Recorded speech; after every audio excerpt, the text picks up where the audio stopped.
Ça me fait très plaisir d'être ici. Ça me fait plaisir d'être dans une faculté des sciences sociales. Vous devez savoir que les sociologues, quand ils sont en sciences de gestion, quand ils peuvent sortir de la gestion, c'est toujours quelque chose de très, disons, qui donne un peu d'air. Alors, j'ai très hâte au débat qu'on va pouvoir avoir.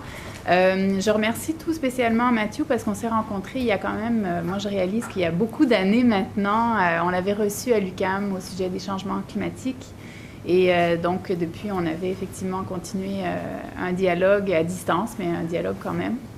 Donc voilà, alors ça me fait très plaisir de pouvoir être ici aujourd'hui. Alors, le thème d'aujourd'hui n'est pas très lié à ce dont Mathieu vous a parlé sur la théorie de la régulation et le développement durable. Néanmoins, c'est un thème que j'avais commencé à défricher à la même époque. Et au départ, quand j'avais prévu de rédiger ce livre, il y avait même un chapitre éventuel sur la responsabilité sociale de l'entreprise. Puis en fin de compte, les choses ont évolué. Puis je me suis rendu compte que ce chapitre n'avait rien à faire dans le livre. Donc j'en ai fait une autre piste de recherche sur laquelle j'ai continué à travailler, mais en parallèle. Et ce que j'aimerais vous présenter aujourd'hui, c'est, si vous voulez, l'aboutissement d'une réflexion sur la responsabilité sociale qui, en fait, nous conduit à interroger d'abord et avant tout l'entreprise comme institution sociale. Et là-dessus, je me suis trouvée assez tôt en rupture avec les courants dominants sur la responsabilité sociale parce que les courants dominants en responsabilité sociale sont très gestionnaires, très fonctionnalistes, ont beaucoup de difficultés à appréhender la dimension politique entourant l'entreprise. Et c'est facile à comprendre parce que l'analyse de l'entreprise n'est pas de façon naturelle appréhendée par une approche politique et même une approche sociale. Les sociologues ont pris du temps à s'intéresser à l'entreprise, non pas à l'intérieur de l'entreprise, ça fait assez longtemps, on a des sociologues de l'organisation, mais de regarder l'entreprise comme un construit social, ça a pris quand même aussi pas mal de temps aux sociologues pour le faire. Si bien que le cheminement que j'ai été amenée à faire s'est fait en même temps que, je crois, les sciences, parce qu'on commence, les sciences sociales, parce qu'on commence aussi à avoir plus de sciences de politistes qui s'intéressent à l'entreprise et plus de sociologues qui s'intéressent à l'entreprise, mais comme constituante d'une société hiérarchisée, d'une société où se confrontent des intérêts et qui participe donc à sa structuration sociale. Donc, j'aimerais vous présenter ce cheminement pour aboutir à un programme de recherche sur lequel on a commencé à travailler, qui est loin d'être abouti, qui avait donné lieu à une subvention du CRSH de développement de la recherche. Donc, vous voyez, c'était vraiment des prémices. Et sur la base de les premiers résultats, donc qui restent quand même assez préliminaires, on a fait une autre demande de subvention. Là, on attend les résultats. On ne sait pas encore ce qui va arriver, mais je ne sais pas quand est-ce que les résultats vont sortir. Mais en tout cas, on espère pouvoir poursuivre les travaux qui ont été esquissés par ce premier programme. Donc, vous comprenez de mon introduction le titre de la présentation. Alors, peut-être commencer par la responsabilité sociale, donc d'une proposition managériale à un débat. Là, je réalise que l'écran, il ne se bouge pas, l'écran, parce que je vais avoir de la difficulté à... Non, hein? Parce que je n'ai pas apporté la version papier, mais en fait, je vais essayer de m'organiser. Est-ce que ça dérange parce que j'arriverai pas à lire mes diapos. Pardon.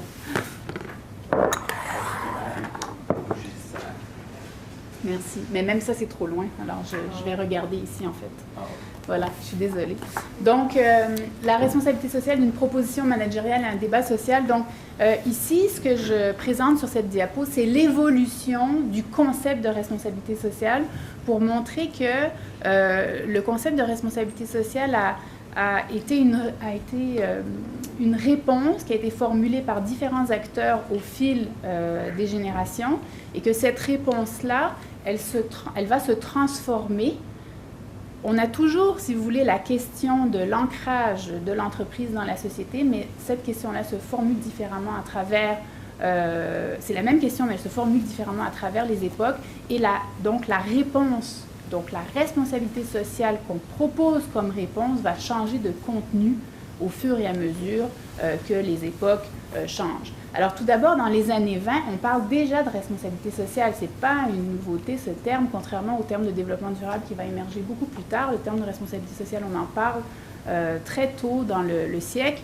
Et ce qui est assez drôle aussi, c'est que si vous lisez les écrits des économistes qui nous parlent de l'entreprise, quand on lit des écrits aujourd'hui, on nous dit « Ah, l'entreprise aujourd'hui est en proie à de multiples contestations, etc. » comme si c'était une nouveauté, alors que vous regardez des textes de 1910, des textes de 1940, etc. Et on commence toujours les textes de la même façon. Ah, aujourd'hui, l'entreprise est en proie de profondes turbulences. Donc c'est assez marrant de voir comment ce qu'on présente comme une nouveauté, en fait, est une contestation qui est perpétuelle. Maintenant, il va de soi que la contestation s'ouvre sur de nouveaux fronts. C'est là qu'elle est éventuellement la nouveauté. Mais le fait que l'entreprise soit une entité contestée, ça, c'est vraiment une constante à travers l'histoire.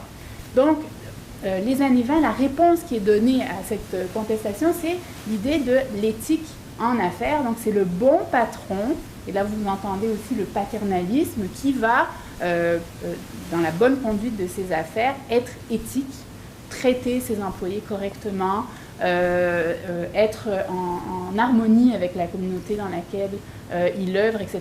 Donc, c'est vraiment une affaire individuelle, presque de moralité, qui va aussi être assez fortement imbriquée aussi avec la religion. Pendant les années 70, on change complètement de registre.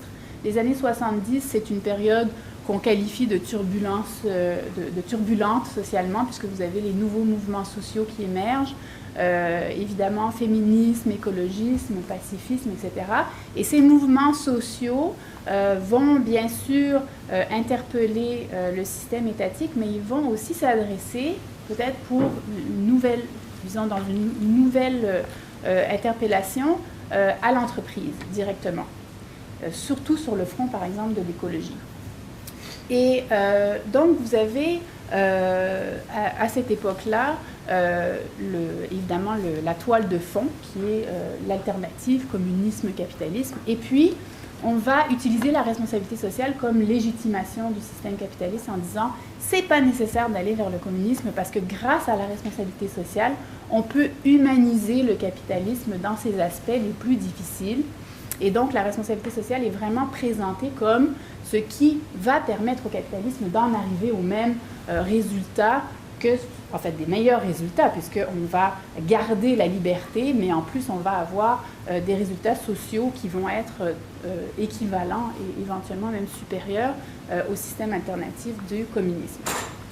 Pendant les années 90, encore une nouvelle rupture, parce que si pendant les années 70, on parlait de responsabilité sociale, il y avait quand même un conflit entre des gens qui disaient oui, l'entreprise doit être responsable socialement, mais vous aviez aussi un courant qui disait non, l'entreprise doit simplement faire des profits. Alors vous avez peut-être entendu parler du célèbre article de Milton Friedman qui est paru dans le Time qui nous disait la seule responsabilité de l'entreprise est de faire des profits. Et il s'en prenait à la direction de GM qui avait voulu nommer un administrateur responsable des affaires communautaires. Il trouvait que c'était une usurpation de son rôle d'administrateur. Donc il y avait quand même un débat autour de cette question de responsabilité sociale. Tandis que pendant les années 90, là, on peut dire que la responsabilité sociale est devenue la sagesse conventionnelle des milieux d'affaires. Si vous regardez les sondages qui interrogent soit la population en général, soit même les gens d'affaires, vous avez à 90% les gens qui vous disent oui, l'entreprise devrait être responsable socialement. Donc c'est vraiment un fait acquis. Et à ce moment-là, si vous voulez, la rationalité principale qui est mise de l'avant, c'est que good ethics is good business. Si vous êtes responsable socialement, ça va vous repayer. Alors évidemment, vous avez quelques petits courants ironiques qui vont vous dire oui, mais si vous faites ce qu'on appelle les vice funds, bon ben les vice funds, c'est très payant aussi. Donc vous avez des courants qui vont un peu s'amuser de ça. Néanmoins, le credo, c'est de dire responsabilité sociale et rentabilité vont de pair. Et ça permet de rationaliser sur le plan économique un comportement qui, normalement, n'irait pas dans cette perspective. Et donc de répondre à la critique que Friedman faisait. Parce qu'on est encore en train de faire des profits, mais on fait des profits différemment. Donc on résout la contradiction qui avait été soulevée par Friedman. Et pendant les années 2000, encore une nouvelle rupture. Une rupture qui, surtout, découle du fait que la responsabilité sociale, qui était essentiellement un objet managérial, qui était un concept élaboré par des chercheurs en gestion et utilisé par des gestionnaires, va sortir de ce monde pour rentrer d'abord dans les institutions de régulation, parce qu'on est en pleine mondialisation. On s'interroge sur les modes de régulation, sur la manière de rendre effectives des régulations qui peuvent être confinés à des territoires nationaux. Et donc, en plus, on entend de la part des entreprises, vous n'avez pas besoin de nous réguler parce qu'on est capable de se réguler soi-même. Donc, la responsabilité sociale commence à comporter un autre objet qui est cette idée de pouvoir réguler là où l'État ne peut pas réguler. Alors, il va de soi que quand on a cette prétention à la régulation sociale, les gestionnaires ne sont plus les seuls acteurs qui sont interpellés. Et la société commence à s'interroger, qu'est-ce que c'est que cet objet, qu'est-ce que c'est que cette chose? Et là, vous avez donc, pendant les années 2000, plusieurs forums, plusieurs débats qui vont porter sur le contenu de la responsabilité sociale, la définition de la responsabilité sociale. Et ces débats vont être menés dans des enceintes institutionnelles. Par exemple, la Commission européenne, qui va avoir un livre vert, un livre blanc, etc., et vous avez aussi au Canada la commission Broadband et vous avez la commission au Québec sur les finances publiques. Toutes les deux vont se poser la question du potentiel régulatoire de la responsabilité sociale, pas nécessairement formulée en ces termes, mais en tout cas vont se poser cette question-là. Et pendant ces débats-là, eh bien, vous avez une scission très nette entre la conception managériale de la responsabilité sociale, qui va dire essentiellement que la responsabilité sociale, ce sont des initiatives volontaires, et vous avez de l'autre côté une nouvelle définition qui, elle, est portée par les acteurs sociaux, qui va dire non, non, non, la responsabilité sociale, c'est la régulation des entreprises, c'est la responsabilisation sociale des entreprises, peu importe le moyen. Et qu'on y aille par des législations, des contraintes, etc., c'est le résultat qui, en fait, est la responsabilité sociale et non pas le fait qu'on utilise des mesures réglementaires. Et donc, le contenu de la responsabilité sociale va changer, la définition même de la responsabilité sociale va changer. Et évidemment, ça ne va pas se faire sans tension. Le forum qui avait été ouvert par la Commission européenne ne réussira pas à aboutir à une définition consensuelle de la responsabilité sociale, donc va en rester à une définition très traditionnelle qui est la définition qui comporte deux éléments, c'est des initiatives volontaires allant au-delà de la loi, ainsi que le fait de mener un dialogue avec les parties prenantes. C'est les deux éléments constitutifs de la définition traditionnelle de la responsabilité sociale. Et cette définition, donc, qui va être contestée, va finalement être transcendée par un forum dont l'issue était tout à fait improbable, c'est ISO 26000. ISO 26000 a fait, à l'échelle internationale, ce que la Commission européenne n'a pas réussi à faire à l'échelle de l'Europe. Personne n'y croyait, même son promoteur était loin d'être certain que ça allait fonctionner.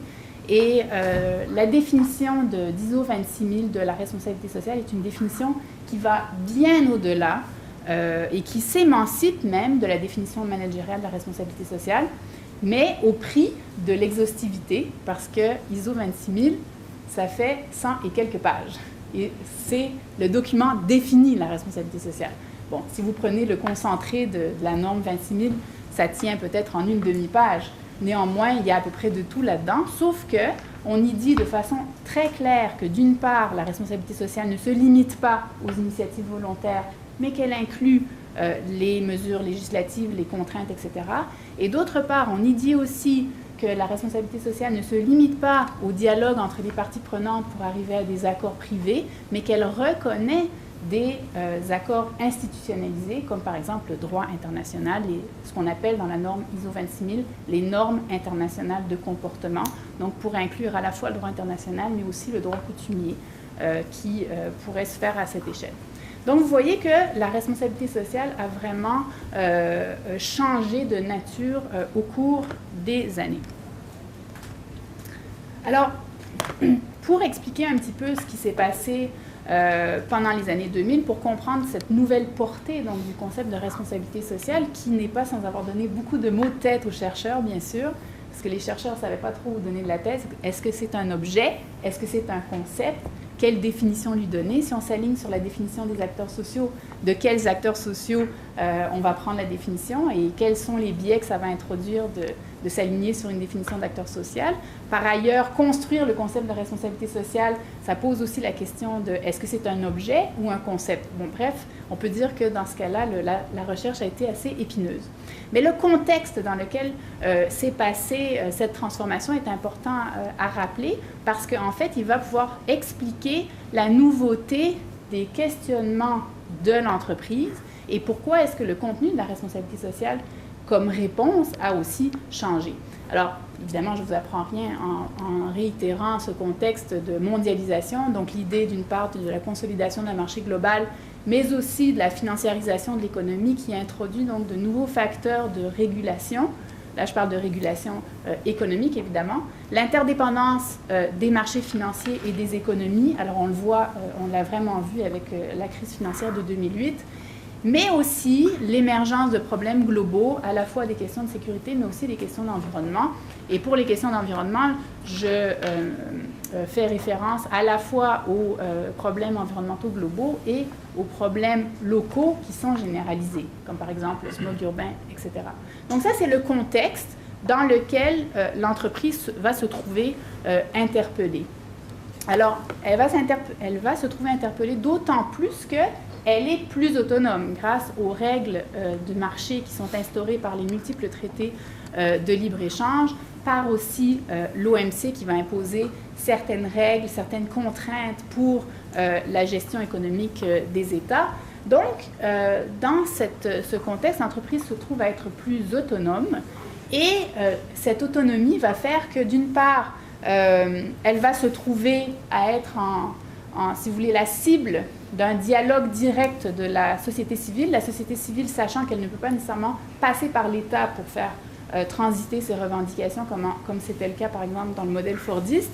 Mais là, la société civile va s'adresser directement à l'entreprise pour certaines revendications et en contrepartie, l'entreprise va aussi offrir des réponses directes à la société. Par ailleurs, l'entreprise va aussi prendre un nouveau positionnement sur la scène internationale. On se rend compte à partir en 1999 quand Kofi Annan a lancé un appel directement aux entreprises. Et ça, c'est très intéressant parce que vous avez, normalement, l'entreprise n'est pas un acteur dans le système politique international. Et là, avec cet appel de Kofi Annan aux entreprises, il reconnaissait aux entreprises un statut d'acteur.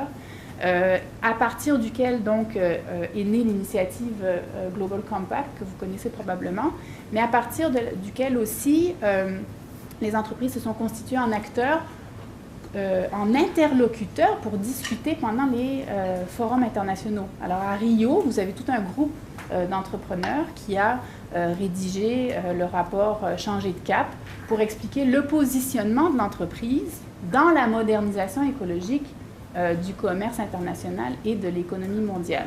Donc ça, c'est assez intéressant parce que là, vous avez une entreprise qui est en train de se positionner pour débattre de grands enjeux de société à l'échelle internationale, alors que normalement, c'est une entité économique. Et là, elle s'instaure comme acteur politique. Évidemment, nouveau rapport avec l'État, ça, s'il y a un sujet dont on a beaucoup parlé quand on a parlé de mondialisation, c'est celui-là, ce changement d'échelle de l'entreprise qui n'est plus encadrée par les États nationaux, mais qui devient un interlocuteur capable de négocier ses conditions d'opération avec les différents États dans lesquels elle œuvre. Alors, si vous avez suivi l'actualité récente, c'est assez intéressant de voir actuellement la France qui négocie avec Google. C'est quand même étonnant hein, d'avoir le gouvernement qui s'assoit à côté de l'entreprise pour voir comment on peut s'organiser. Donc, cette nouvelle autonomie donc, qui est inhérente au contexte de la mondialisation va susciter une nouvelle dynamique sociale.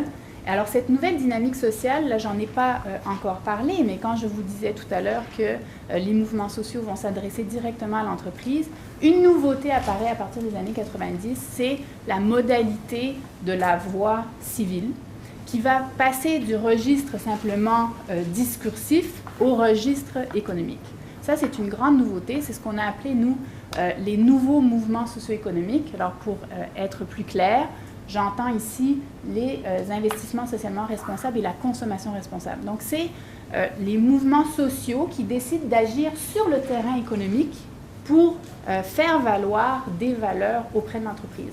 Donc, il ne s'agit plus seulement d'aller dans la rue pour aller manifester, mais bien de sortir son portefeuille et d'aller acheter à droite plutôt qu'à gauche ou vice-versa. Donc, évidemment, quand on rentre dans le registre économique, l'entreprise va aussi répondre sur le mode économique et vous avez donc des marchés de niche qui vont commencer à apparaître, segmentation des consommateurs, développement à la fois de certains produits, mais aussi révision des procédés de production, etc.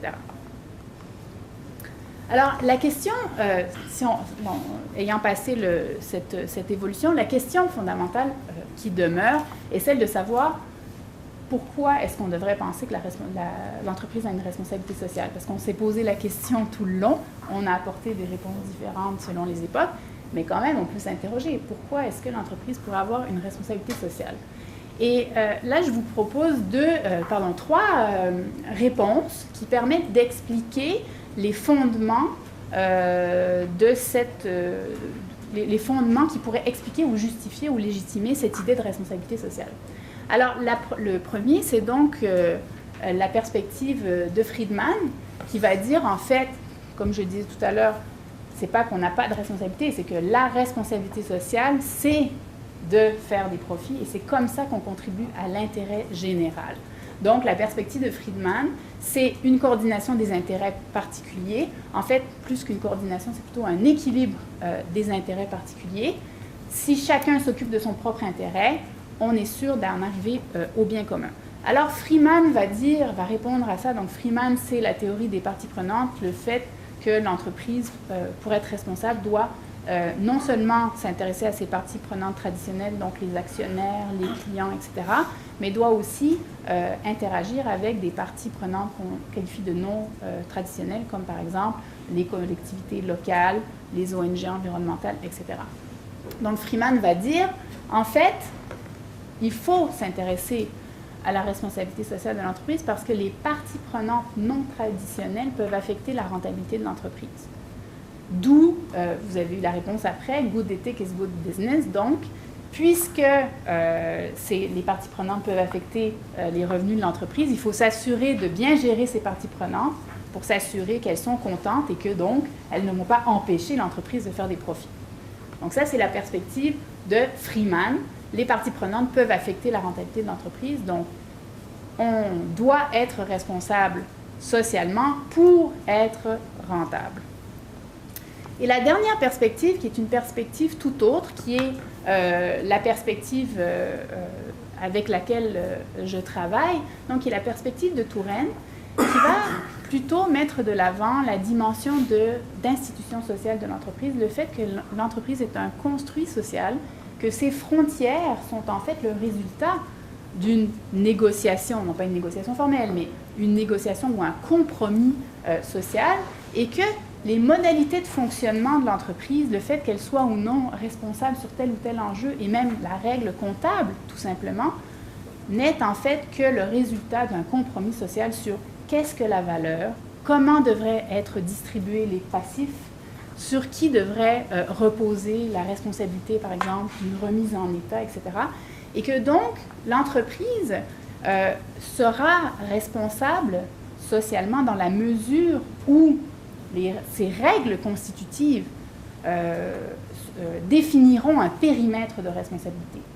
Et pourquoi aujourd'hui la responsabilité sociale est sur la sellette, c'est qu'on est dans une période de redéfinition de ses contours. On est en train de redéfinir, par exemple, la comptabilité. L'environnement est une occasion de redéfinir la valeur, Je vous donne un exemple simple. Si on prend le secteur minier, le simple fait de devoir enregistrer des provisions pour remise en état, c'est en fait l'intégration à l'intérieur du bilan de l'entreprise d'une charge qui autrefois était assumée par la collectivité. Mais là, c'est quoi? C'est un compromis social qui dit on estime que ce n'est plus à la collectivité d'assumer cette détérioration, c'est à l'entreprise de reprendre ça. Et donc, la responsabilité sociale, ici, vous voyez qu'elle est définie, elle correspond à un compromis, et c'est un nouveau compromis parce que les valeurs sont telles qu'on juge que ce n'est pas normal que ce soit à la collectivité de payer pour cette remise en état, ou encore on juge que ce n'est plus acceptable que le territoire soit laissé dégrader après l'exploitation de la mine. Donc voilà. Alors, dans cette perspective-là, ce qui est sous-jacent, c'est que si on parle d'entreprise comme institution sociale, on met en valeur, ou plutôt on illustre ou on montre que l'institution... Non, pardon, on fait ressortir la question de la légitimité. Parce que l'institution sociale, pour perdurer, doit être légitime. Or, qu'est-ce qui rend la firme légitime? C'est sa contribution au bien commun, c'est le fait qu'elle se présente comme une institution de progrès, qu'elle permet à l'humanité de progresser. Alors, évidemment, dans un contexte où on est en train de construire, on est en train de développer, on est en train de produire, et que le modèle de société dans lequel on s'insère, c'est un modèle de société où le bien-être est défini par la consommation de masse, la correspondance entre la mission traditionnelle de l'entreprise, qui est de produire des biens et des services, et le bien-être de la société, qui est conceptualisé en termes de consommation de masse, est tout à fait concordant.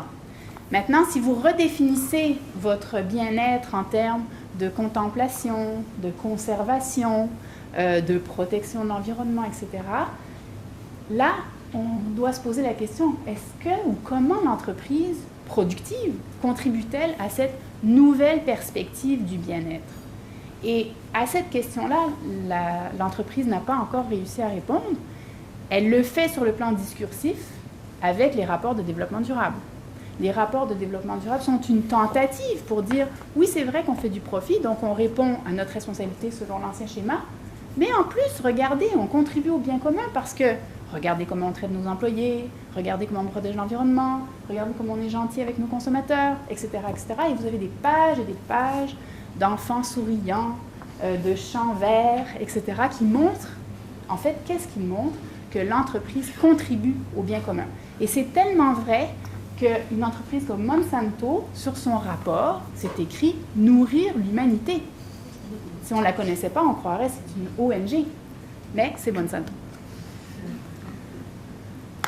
Alors, des questionnements qui se posent sur la responsabilité sociale, bien sûr, en fait, des paradoxes et des contradictions que portait la définition managériale de la responsabilité sociale. Quand on dit que la responsabilité sociale est une démarche volontaire, on se confrontait à la problématique suivante, c'est que si la responsabilité sociale va de pair avec la rentabilité, on n'a aucun besoin de réguler, d'une part, et d'autre part, eh bien, en fait, on n'aurait même pas besoin d'en parler parce que ça fait depuis le départ que l'entreprise, elle doit être rentable. Donc, pourquoi est-ce que la question de la responsabilité sociale se pose si effectivement rentabilité et responsabilité sociale vont de pair? On peut se poser la question, comment se fait-il que la question de la responsabilité se soit un jour posée s'il est vrai que responsabilité sociale et rentabilité vont de pair? Alors, le problème, c'est que lorsque la responsabilité sociale suppose des coûts pour l'entreprise. Et c'est là que la rationalisation économique entre en jeu. Tout l'appareillage logique de la responsabilité sociale consiste à expliquer que, en fait, ce sera rentable ou c'est une rentabilité qui n'est pas directement palpable par le bilan de l'entreprise, comme par exemple l'élargissement des marchés, l'ouverture de la stratégie, etc. Donc, on ne le voit pas nécessairement dans le bilan, mais ce sont des choses qui ont un impact à moyen terme, à long terme, même s'il n'est pas directement mesurable. Et donc le problème de cette définition, c'est qu'on laisse où on oublie, où on occulte toute la dimension de la législation comme créatrice de contraintes et donc créatrice de coûts. Et ça, c'est si vous voulez, c'est un point aveugle de la littérature en gestion, c'est de réaliser que le droit est quelque chose de changeant et que dès que vous changez la règle de droit, vous changez les modalités de calcul de la rentabilité de l'entreprise. Et qu'en fait, c'est à travers cette modification de la règle légale ou de la règle comptable que la responsabilité sociale devient rentable. À tel point que vous avez des entreprises qui ont été très avant-gardistes, par exemple en matière de traçabilité, et puis la législation n'est jamais arrivée par la suite. Bien, ces entreprises-là ont vraiment payé très cher le fait d'avoir été avant-gardistes sur le plan de la responsabilité sociale.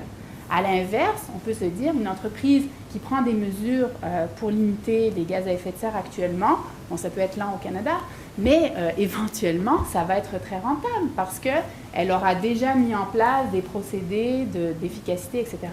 Et donc, c'est parce que le cadre réglementaire va changer que la responsabilité sociale va devenir rentable. Mais ça reste un impensé dans la littérature managériale.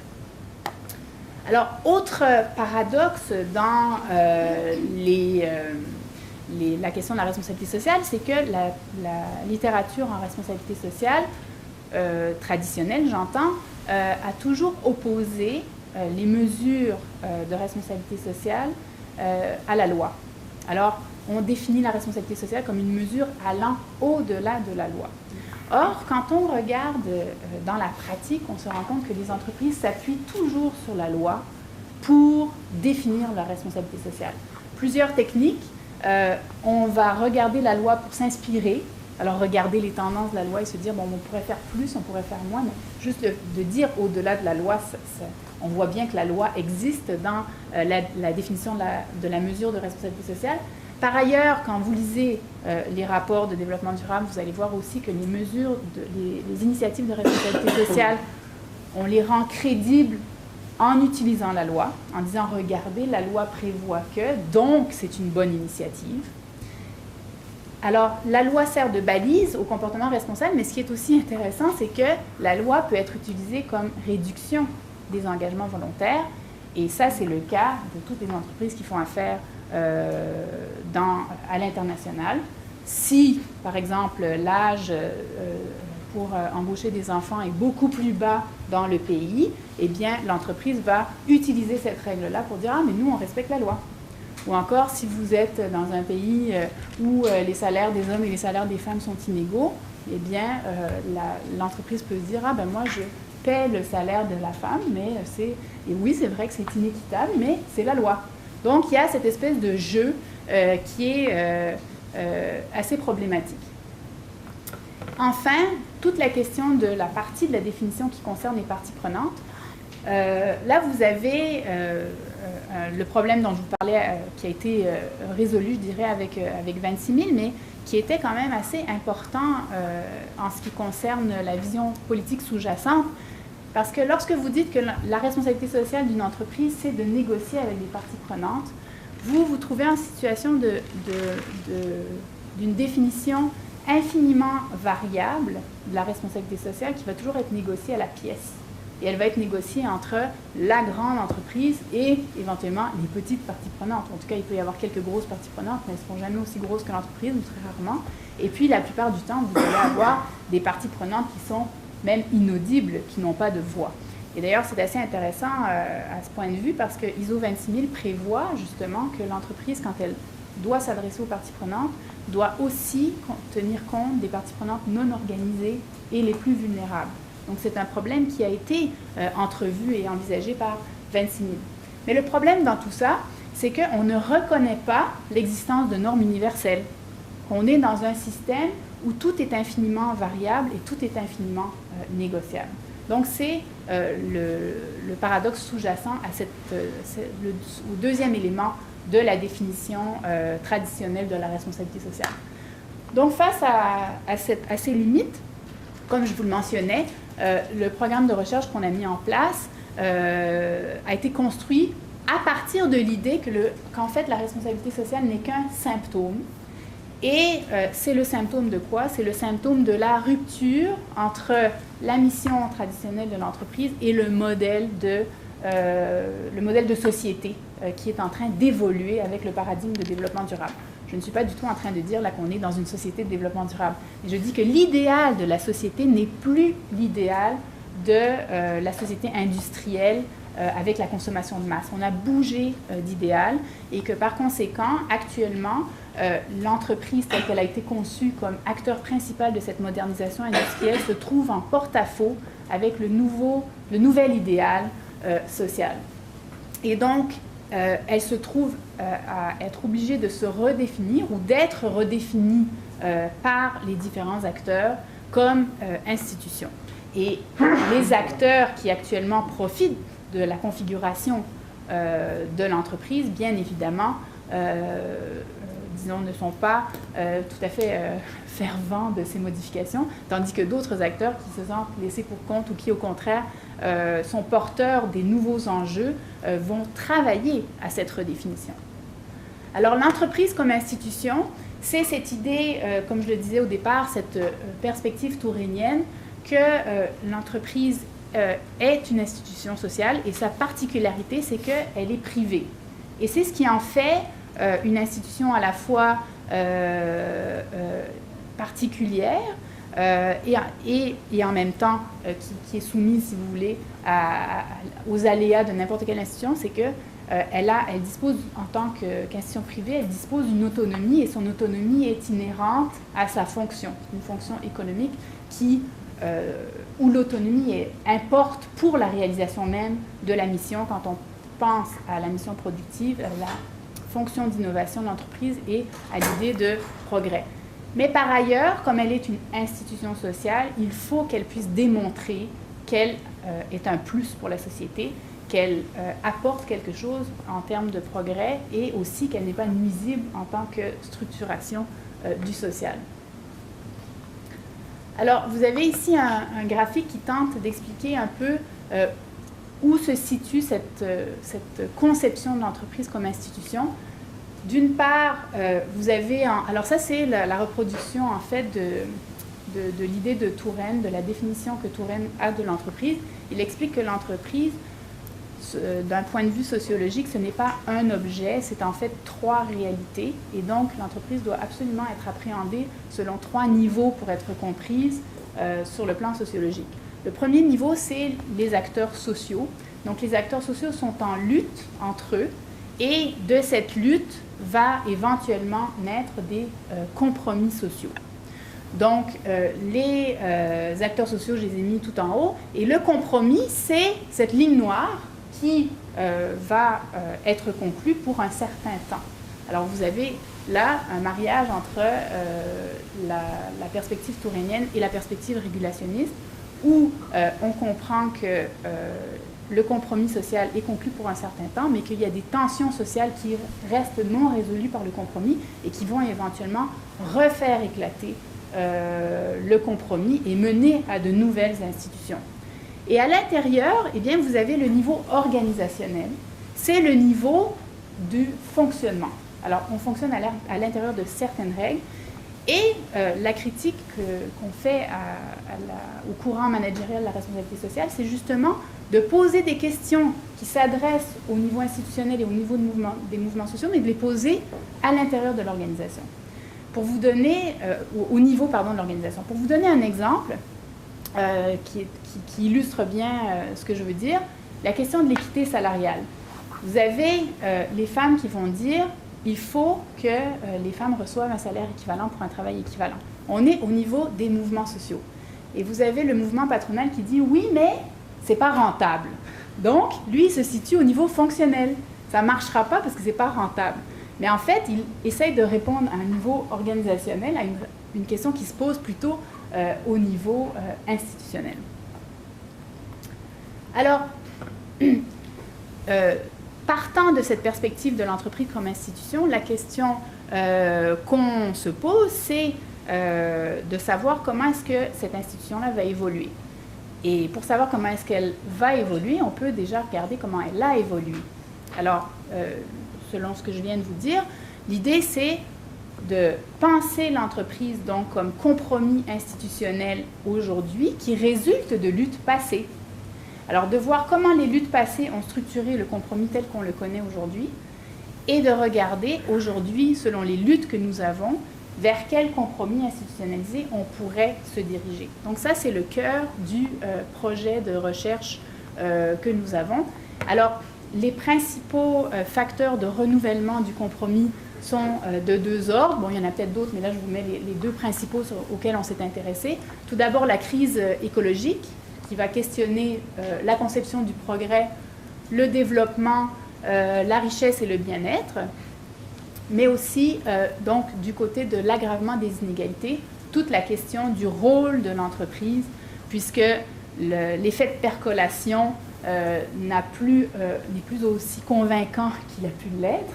Et donc, on commence à se poser la question, bon, ben, s'il n'y a pas de tarte qui grossit, ça veut dire que quand quelqu'un a une plus grosse part, il y a nécessairement quelqu'un qui a une plus petite part à côté. Et donc, la question de la répartition se pose aujourd'hui parce que le système économique n'est plus capable d'y répondre de façon convaincante. Alors, pour répondre donc à notre question, qui est de savoir comment est-ce que quelles sont les transformations, quels sont les conflits qui ont mené à la forme institutionnelle actuelle et quels sont les conflits aujourd'hui et vers quelle forme institutionnelle ils pourraient mener, nous nous sommes intéressés à 6 mutations, 3 mutations passées et 3 mutations actuelles. Donc, les mutations passées, c'est d'un côté la responsabilité limitée, l'avènement de la responsabilité limitée comme balise pour définir la forme juridique de l'entreprise. Et en écho à cette transformation passée, on s'intéresse aujourd'hui à toute la question du statut de l'actionnaire et la finalité de l'entreprise. Alors, peut-être pour vous en dire 2 mots, vous êtes peut-être au courant, mais il y a eu 2 jugements récemment au Canada sur le statut de l'actionnaire où les tribunaux ont clarifié que l'actionnaire n'est pas un propriétaire et qu'il n'est pas le seul des parties prenantes à avoir un droit sur l'entreprise et qu'en fait, l'entreprise doit d'abord répondre à son propre intérêt. Donc, ce sont alors, ça se passe au niveau judiciaire, ça pourrait se passer à d'autres niveaux. Aux États-Unis, il y a certains États qui sont allés exactement dans le sens contraire, en définissant de façon législative que l'intérêt de l'entreprise était égal à l'intérêt de l'actionnaire. Donc, vous voyez qu'il y a encore des tensions. Néanmoins, il y a une mutation actuellement à ce sujet-là, au sujet de la définition de l'actionnaire et du statut, et de la finalité de l'entreprise. Est-ce que l'entreprise n'est là que pour faire des profits pour l'actionnaire ou si l'entreprise a une finalité plus large, ce qu'on appelle l'intérêt social de la firme. Deuxième mutation passée, c'est le compromis fordiste. Alors, j'en parlerai moins parce qu'on est moins avancé sur cette question-là, mais c'est de voir comment est-ce que le compromis fordiste, donc, comment les tensions, ont permis de conclure le compromis fordiste et aujourd'hui, comment est-ce que toute la configuration de l'entreprise réseau est une réorganisation des relations salariales et vers quel compromis, éventuellement, on va réussir à s'orienter.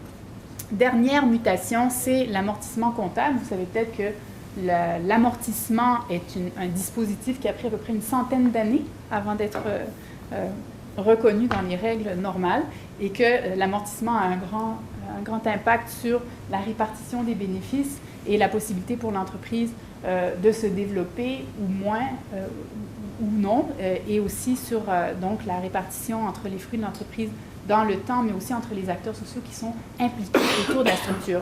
Donc, cette mutation-là, on la regarde en écho à l'internalisation des coûts environnementaux actuels.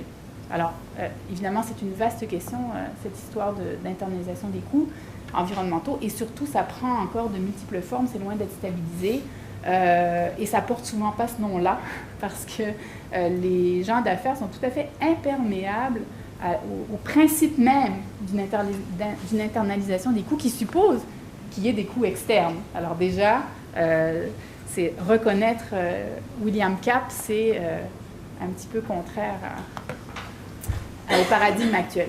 Alors, les questions de recherche qu'on se pose ou qu'on s'est posées, mais on n'a vraiment pas terminé d'y répondre, je peux vous le dire.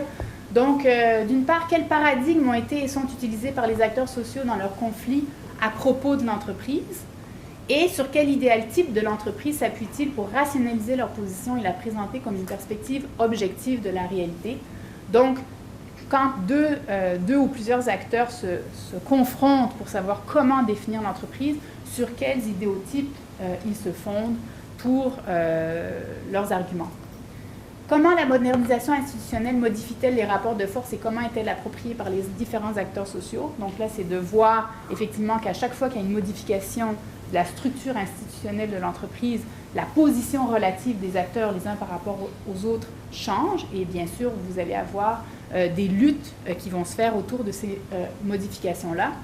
Enfin, comment se sont structurés les débats entourant les mutations passées de l'entreprise et comment se structure-t-il aujourd'hui, qui est une autre formulation en fait de ce qu'on vient de voir. Et de façon plus générale, peut-on tirer des leçons à la lumière des renouvellements institutionnels passés pour envisager des issues aux contestations actuelles? Alors, comme vous le voyez, c'est un programme de recherche qui vise vraiment, en se basant sur l'expérience passée, à esquisser ce qui serait l'entreprise de demain, en prenant pour acquis que l'entreprise telle qu'elle est définie aujourd'hui n'est absolument pas immuable. Et là-dessus, on est encore profondément en rupture avec la littérature gestionnaire sur le sujet, qui prend l'entreprise comme un donné sur le plan juridique. Et on se permet d'interroger la redéfinition juridique de l'entreprise et éventuellement le nouveau cadre dans lequel la gestion devra être repensée. Voilà. Merci, j'espère que je n'ai pas été trop... Non, c'est bon.